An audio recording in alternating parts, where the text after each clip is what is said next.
दोस्तों आज हम बात करेंगे यहाँ पर कार्डियोलॉजी की जिसको समस्या होती है उसकी डिसेबिलिटी असेसमेंट को समझने की कोशिश करेंगे। रेस्पिरेटरी सिस्टम की डिसेबिलिटी को समझने की कोशिश करेंगे। प्राइमरी हाइपरटेंशन की डिसेबिलिटी असेसमेंट को समझने की कोशिश करेंगे क्योंकि ये टॉपिक थोड़ा सा बड़ा है, लेकिन इसको खंड वाइज पार्ट वाइज हम समझने की कोशिश करेंगे।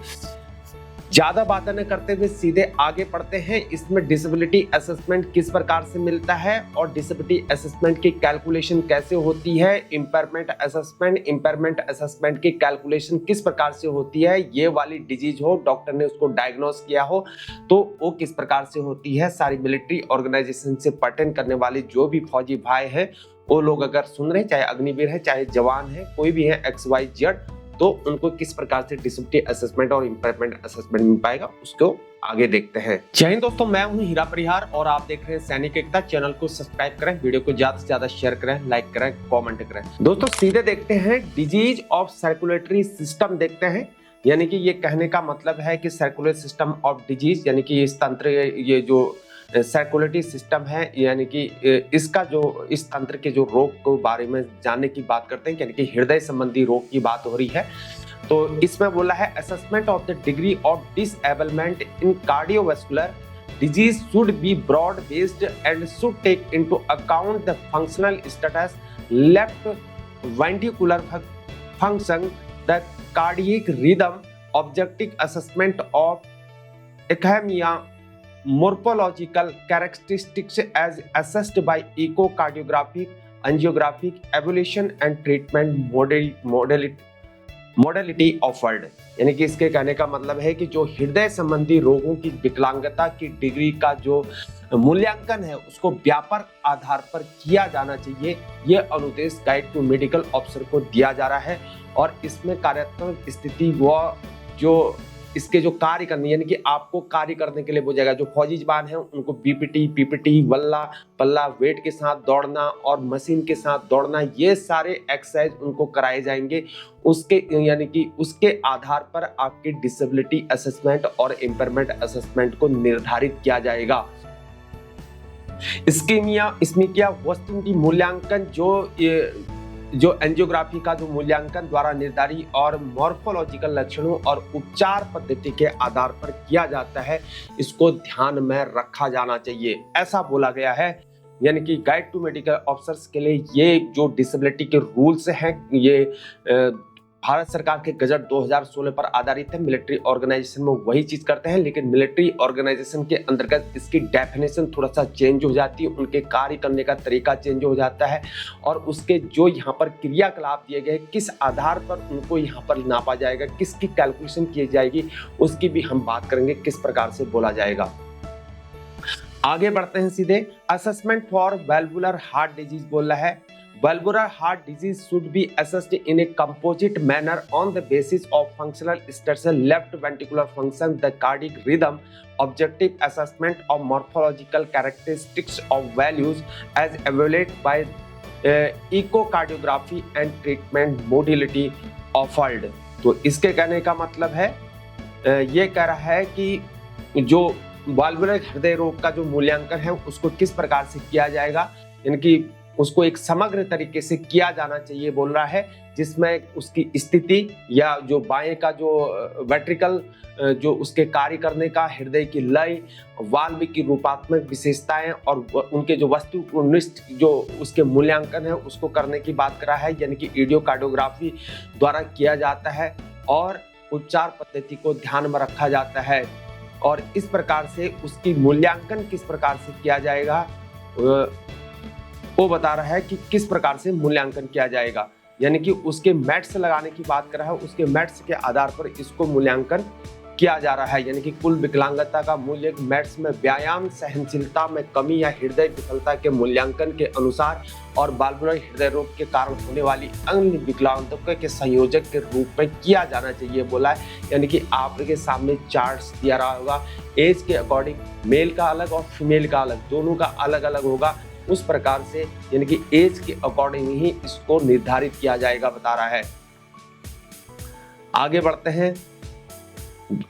अब बोल रहा है ये मैंने बता दिया आपको। The total impairment will be combination of impairment assessment due to reduced exercise tolerance in METs और as per cardiac failure assessment and due to the other impairment specifically due to valvular heart disease. Already मैं बता चुका हूँ, पहले ही मैंने बता दिया हिंदी में कि इसको इस प्रकार से मैट्स के आधार पर टेबल दिया होगा, उसके आधार पर। स्टेप 1, अब स्टेप 1 क्या होगा? Assess the exercise capacity age per the METs table number 5, यानी कि टेबल नंबर 5 में टेबल दिया है उसके आधार पर मैट्स बता रहा है। Calculate the impairment as per the table for the age and sex table 6 and 7, यानी कि टेबल नंबर 5 और टेबल नंबर 6 और 7 में जाने की बात कर रहा है। उस चीज को देखने के उसके आधार पर बताया जा रहा है।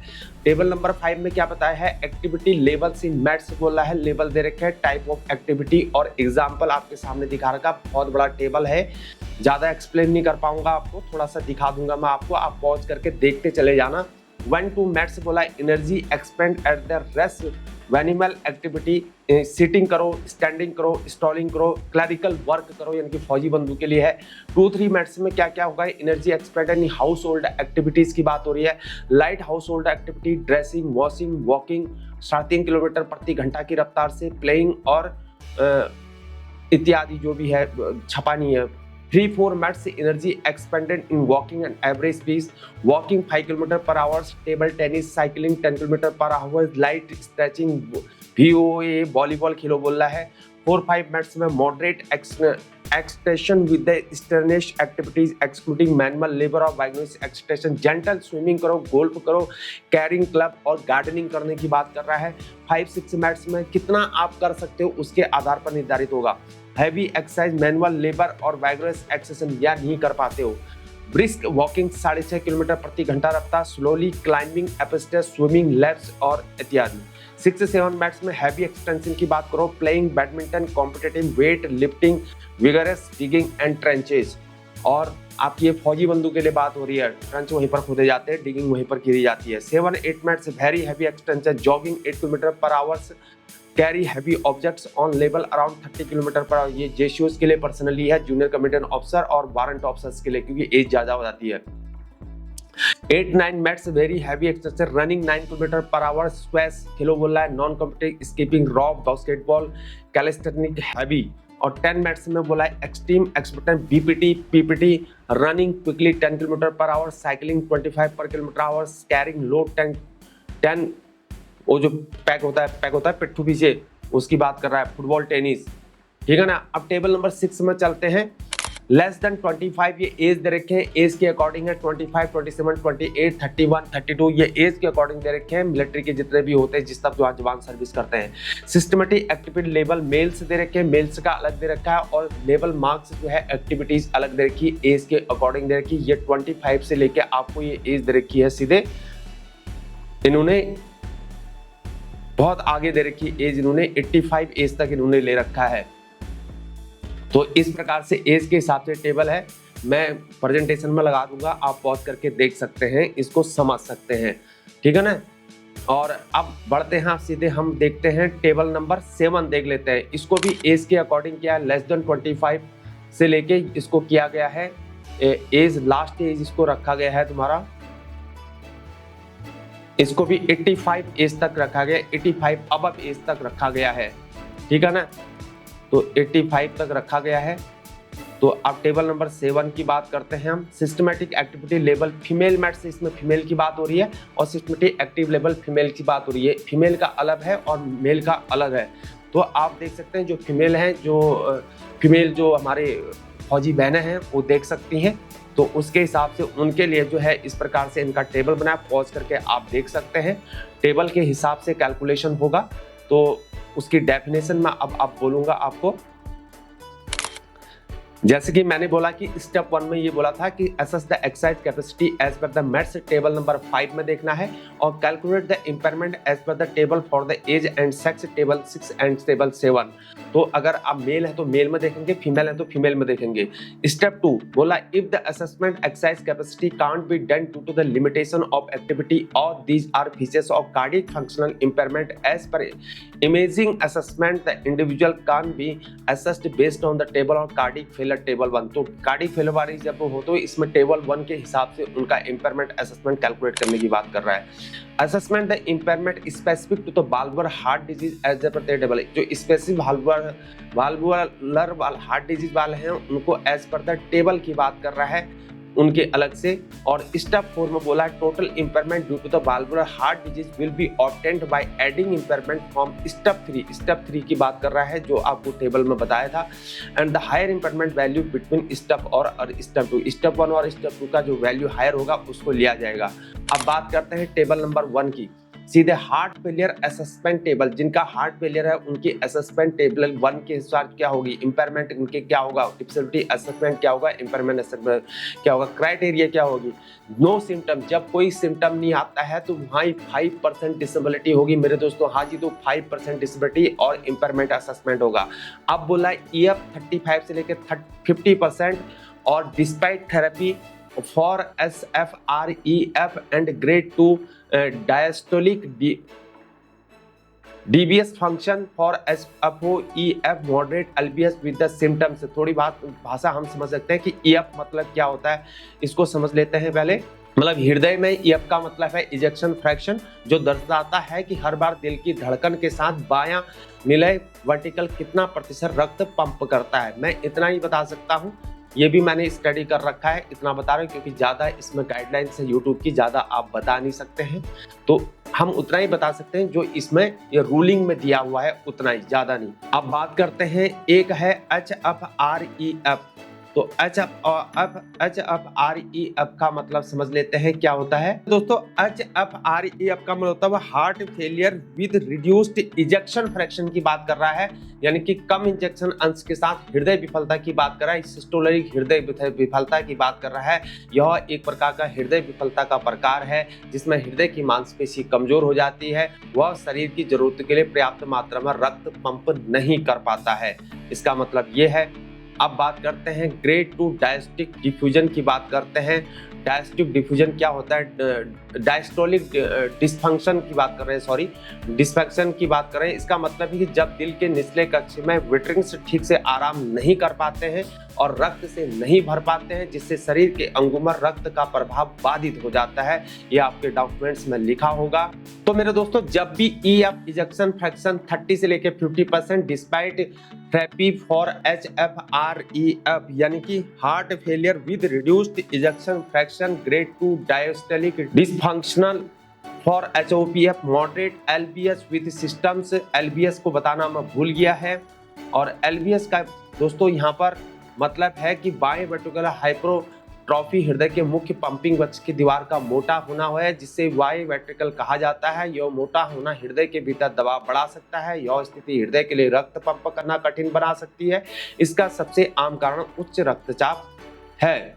तो मेरे दोस्तों, जब भी EF 35 से लेकर 50% हो, despite therapy for HFREF grade 2 और diastolic dysfunctional for HOPF moderate LBS with symptoms हो, तो वहां पर 20% डिसेबिलिटी असेसमेंट और इंपेयरमेंट असेसमेंट की बात की गई है मेरे दोस्तों।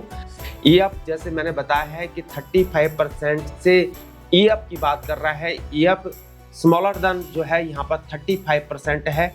तो डिस्पाइट थेरेपी फॉर HFREF जैसे कि मैंने आपको पहले बताया, and grade 3 diastolic dysfunctional for HFPF marked LBS with symptoms और refractory resistant to drugs LBAD MCS on ICD और CRT डिवाइस बेस्ड थेरेपी।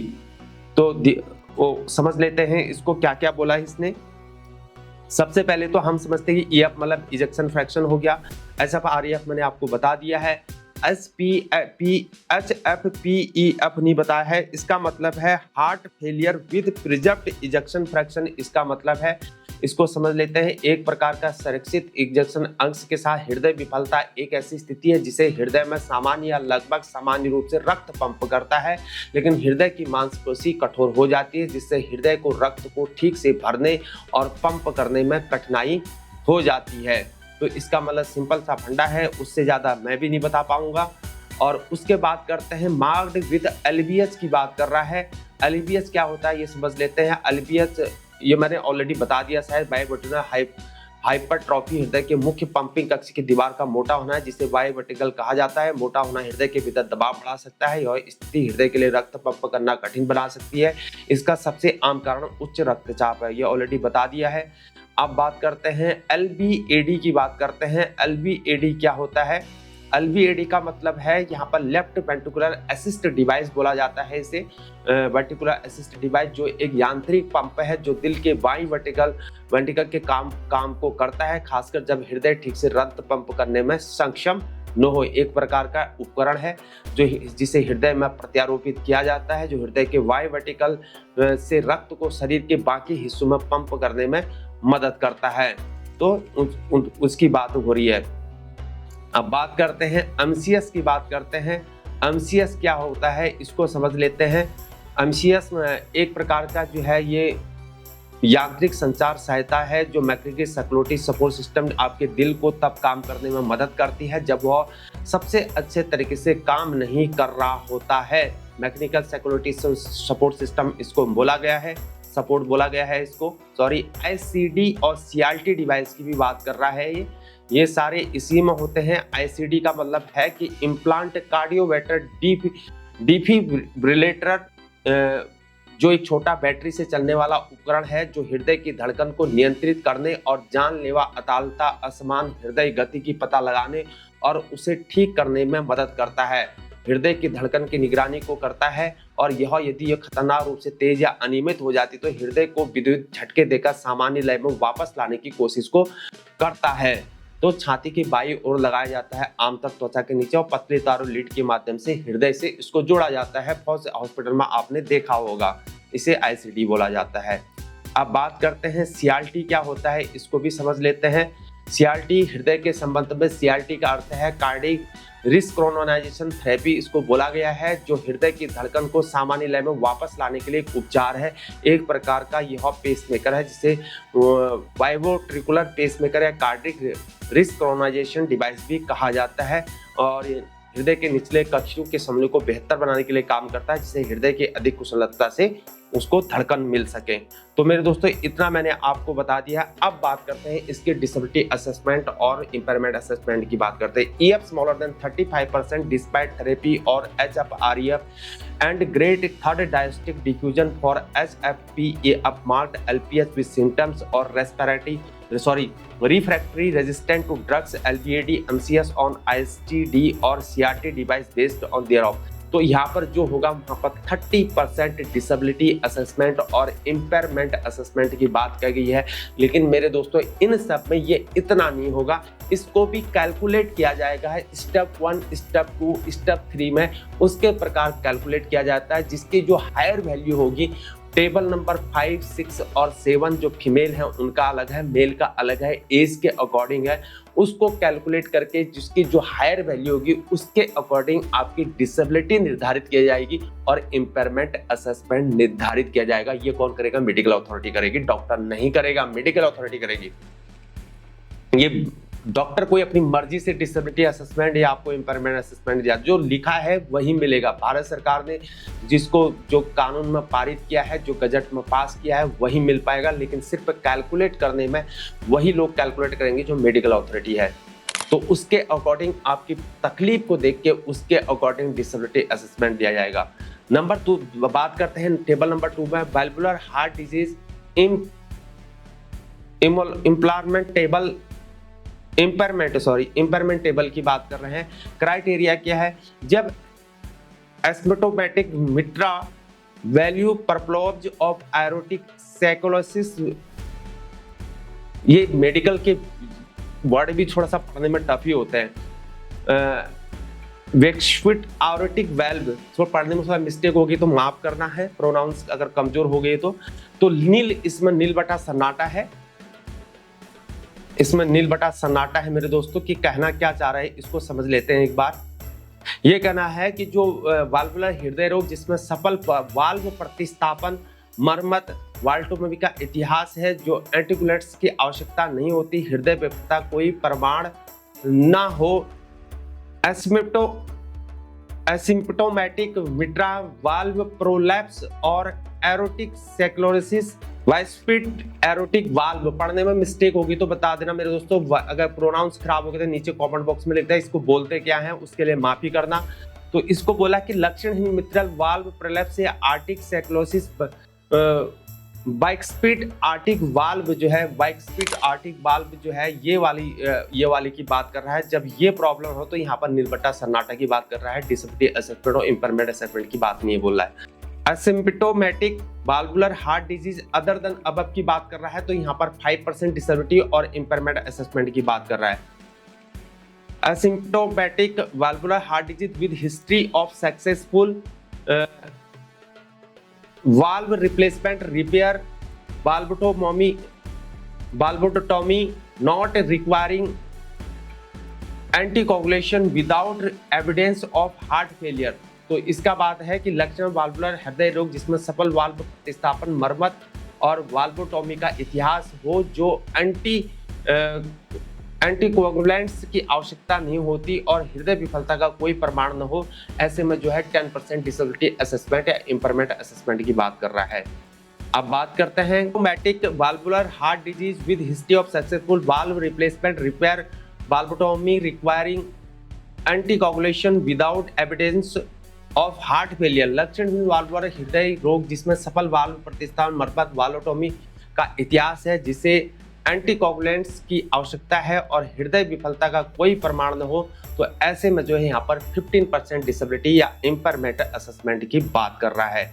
तो मेरे दोस्तों चैप्टर हो जाता है बहुत बड़ा, इसलिए जो है इसको पार्ट वाइज करेंगे और अगली बार हम कार्डियोपैथी की बात, अगली बार हम कार्डियोमायोपैथी की बात करेंगे, अगली बार में वीडियो में इसको समझने की बात करेंगे, फिर हाइपरटेंशन के भी बारे में बात करेंगे। ऑलरेडी मैंने हाइपरटेंशन की भी वीडियो बनाई थी, लेकिन आज फिर इसको पूरा चैप्टर में समझाने की कोशिश करेंगे। आज इतने में हम अपनी बातों को खत्म करते हैं। फिर भी आपको कोई डाउट रहता है तो नीचे कमेंट बॉक्स में आप पिन कर सकते हैं, कमेंट्स पूछ सकते हैं, रिप्लाई जरूर मिलेगा आपको जब भी मेरे पास टाइम होगा। और हाँ, चैनल को जरूर आपने सब्सक्राइब करना है, चैनल को शेयर करना है, वीडियो को लाइक करना है, वीडियो में कमेंट्स करना है डाउट हो तो चैनल को, लेकिन शेयर और सब्सक्राइब जरूर करना है, यानी कि हमारे को हमारा मेहनत का फल जरूर दे देना मेरे दोस्तों। आज के लिए इतना ही, फिर मुलाकात होगी। जय हिंद, जय भारत, वंदे मातरम, भारत माता की जय।